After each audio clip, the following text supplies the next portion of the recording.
आणि मग वेळ झाली पेढा साखर खायची. युगाधिक नवना मोहरकडे बंदित दुरी. पाडवा म्हटलं की आमच्याकडे सकाळी लवकर उठून लिंबाचे पाणी पाण्यात टाकून आंघोळ करून नवीन कपडे घालून गावातील प्रत्येक देवाला जायचं हीच आमच्या गावातील प्रथा आहे. आणि म्हणून मी माझ्या फॅमिलीसोबत आणि ती तिच्या फॅमिलीसोबत आवरून मंदिराकडे निघालो बघा. पहिला बंदुरी महादेवगुडी. तिथे दर्शन घेतलं, पाया पडलो, पेढा ठेवला देवासमोर आणि मग रेणुका मंदिरला गेलो. ಇಲ್ಲಿ बेवमत बेल्ला प्रसाद ಕೊಡ್ತಾರೆ ನೋಡ್ರಿ. मग जय श्रीराम म्हणत हनुमान मंदिरला गेलो. इथं वर्षातून एकदाच यायचं होते बघा, ते पण गुढीपाडव्याला. आणि मग फायनली पोहोचलो आमच्या ग्रामदेवत श्री दत्त मंदिरला. तिथे जाऊन बघतो तर आरती नर्दी तर आरती संपल्यावर साईडला बघते तर काय मॅडम व्हिडिओ घेत उभारलेली की. फायनली इथं भेटलो आणि जोडीनं दर्शन घेतलो. आणि मग वेळ झाली पेढा साखर खायची. आमच्या गावात हिंदू नववर्षाची सुरुवात सगळ्यांना पेढे साखर वाटूनच करतात.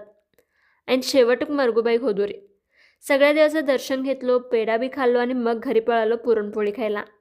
चला आता भेटू नेक्स्ट व्लॉगमध्ये. Bye bye.